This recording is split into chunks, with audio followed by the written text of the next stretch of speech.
Have you ever opened your fridge and felt overwhelmed by the chaos? Let me show you how to transform that mess into a system that saves time, reduces waste, and brings peace of mind. Start by emptying everything and wiping down shelves.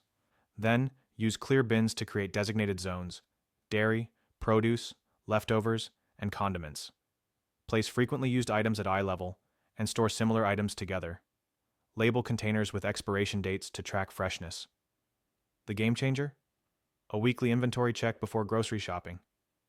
This simple habit prevents overbuying and lets you see what needs to be used first. With this system, you'll save money, reduce food waste, and never again ask, "What's for dinner?" while staring into a cluttered fridge. Sometimes the smallest changes make the biggest difference.